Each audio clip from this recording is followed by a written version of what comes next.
Hello. Good evening, good afternoon, good morning.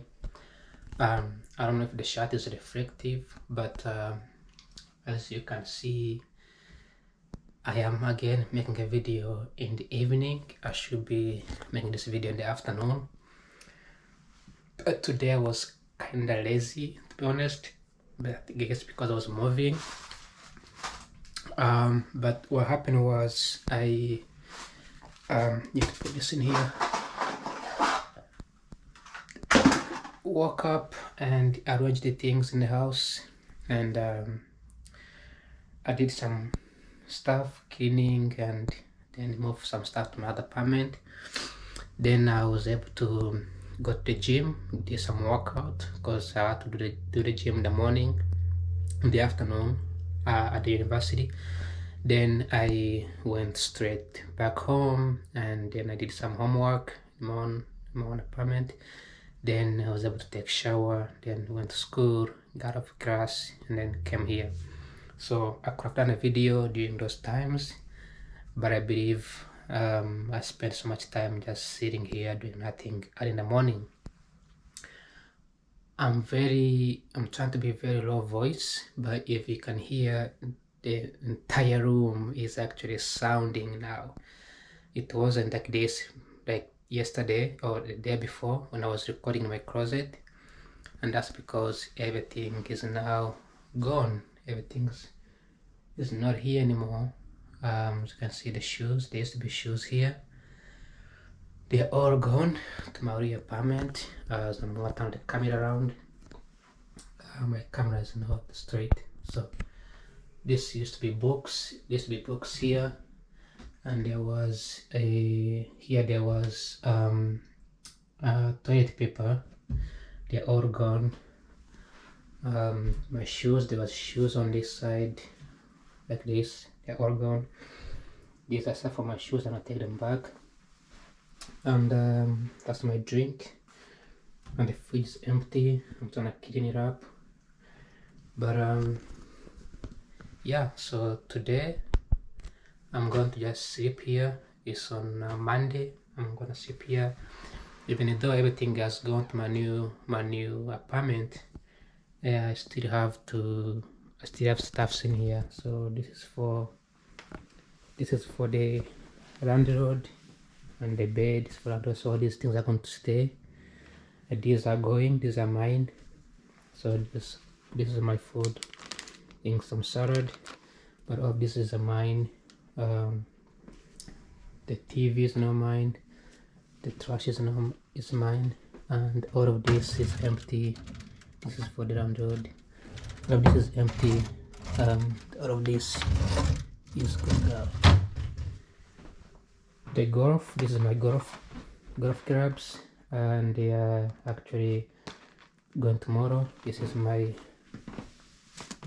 mat, and this is another mat I have here, and my school bag, and that's just me. Hello. So what can I say? It's very bright in here, but I try not to make noise. I try not to show anybody knows that I'm recording. But once I move to the own apartment, I'm gonna be like screaming loud, talking loud, and those things. So today, let's talk about something that I was able to read and study. So we are still going to research, and we are still questioning what are some of the quality institutions, what are some of the good quality institutions. And yesterday was Sunday, so I don't actually remember what I said or did on a video. I was probably busy. I believe I made a video in a car. Did I?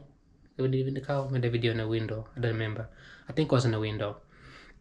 And I did not mention anything about poverty trap. But part of the topic that I'm talking about right now, the topic that I'm thinking about is the topic about the quality institution is. So I've been thinking about this. I've been thinking about the definition, like how do we define the good quality institutions, and there has been no measure like to quantify the good quality institution.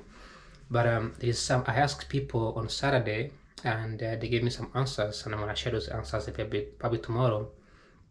But today and tomorrow, I'm probably gonna be focusing on my move. I think I'm documenting what I'm doing right now, moving to a new place.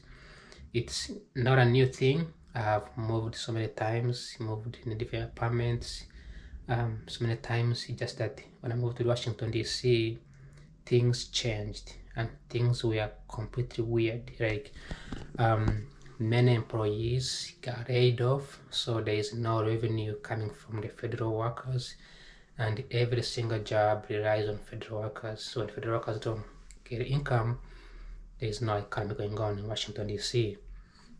Some cities like Arlington, Virginia, Crystal City, Pentagon, they rely on technology or some kind of manufacturing warehouse. But when it comes to Maryland, where I am right now, and DC, many federal workers they actually go home in DC and Maryland. Many federal workers live in Maryland. Maryland has one of the largest educated workforce, so many people go to work in DC and live in Maryland, and they also own homes. So think about this. Think about Virginia, like the office. That's why you see skyscrapers, office buildings, contractors. Then think about Maryland, like a place where the federal governments are built, like the FDA and NASA. Those things are built in Maryland area. So that being said, when the federal workers are laid off or they are not get paid, DC and Maryland suffers the most. Virginia, not as much. So, anyways, that being said, when I just moved here on January 15, 1 week later, the president got elected, Donald Trump, with Elon Musk, the rate of workers, things changed completely. Like, I had to change so many times. I have to think how I spend money. I have to think who I hang out with. I have to think about what I'm eating. Like, it's the biggest shock I've ever seen. Usually, when you live in another country, when you live in, in the middle of the USA, and there's a change, like a dramatic change, you don't really think about that much because you're expecting the government to make decisions on your behalf, so you don't think about that much. But here, you live in an actual government. You are like in a ball, like in a bubble, like you're an actual thing. So you're experiencing it, and you see people around you who are experiencing it. The decisions are being made. It affects you psychologically, it also affects you physically. So when I say I'm moving, it's because it's a decision I have to make, and because of these changes, it also makes me make decisions many times, just like a policymaker. So I started questioning things like, why do I commute an hour on a train to the school when I could just move nearby? Those questions are what policymakers actually think about. Like many Americans, they commute about 30 minutes to work, like every day, and they think it's okay. But for my case, I'm questioning it, like, why do I have to commute for that long? What's the purpose? Or how much am I spending? How much time am I spending? So what if it snows? How am I gonna handle the snow? It does snow here at town. So and it's getting colder now, it's getting freezing. So that's one thing. The second thing is there is no AC in here. Like there was AC working last time, now the AC has stopped. So there's no heat. There's no heat in the house. And it's very hard to concentrate, do the schoolwork. There's no heat. My apartment does not have like cold AC, but it has heat, so that's good. I can use fan to cool down, but that's why we have fan over there. The fan is what the landlord gave us to cool down the temperature when it was summer. But the AC is broken, so that's one of the reasons why I'm moving. The second reason is it's too far from everything, and I live in far from everything within the DC area. So anyway, many reasons that are coming into this, but also I want to be independent. Like I should be able to speak loud, clear, perfect in my own apartment, but I can't. Like I have to speak very low voice. I want somebody else to hear what I'm saying, because they might think, okay, what is James talking about? What is he saying? What is, is he angry? Is he upset? Is whatever, right? So I don't want to like bother the roommates. And of course, other roommates do yell, scream, watch TVs and all that stuff. But respectively, you don't want somebody to like knock on your door and be like, hey, and they will knock at your door, because I'm not from here, and I understand. I know pretty well that if you bother somebody in the United States, people will knock on your door. They will tell you you're bothering them.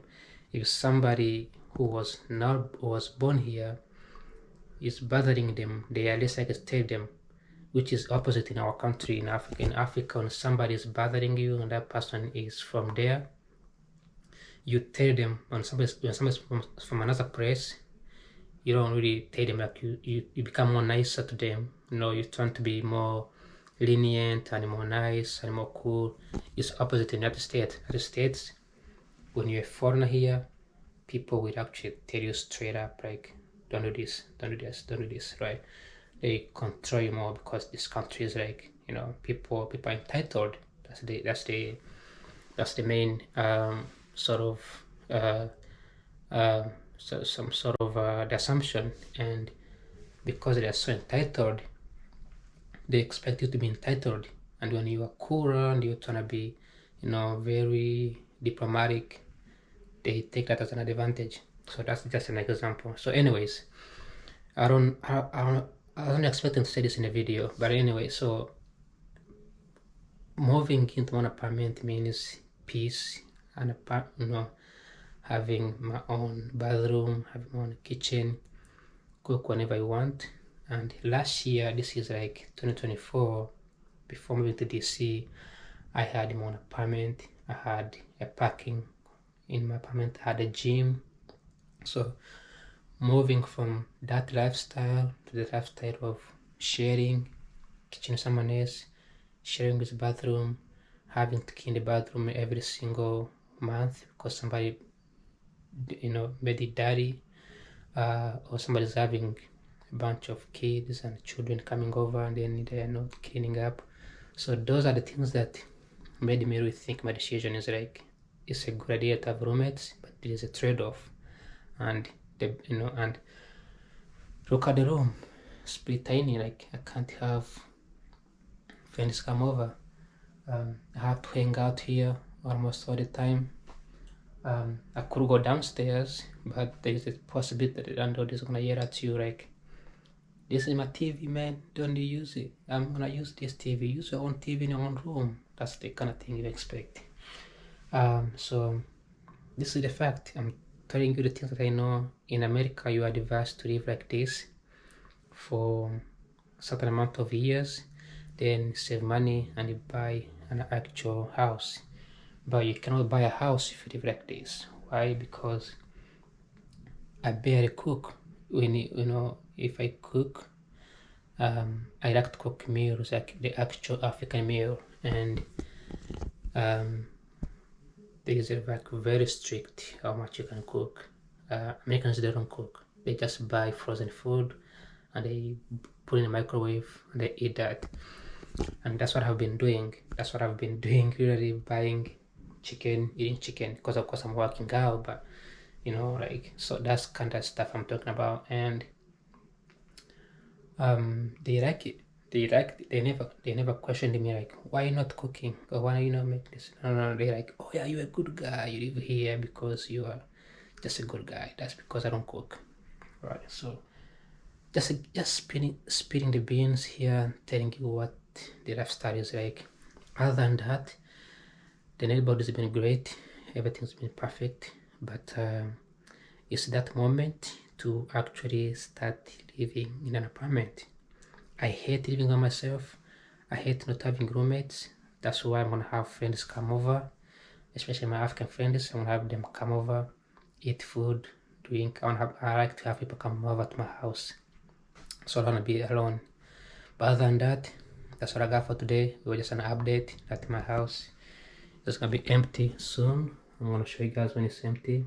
But the shoes are gone, everything's gone, and I hope that you will enjoy this video. Other than that, thanks for watching. I will see you in my next video tomorrow. Bye bye. Ciao ciao.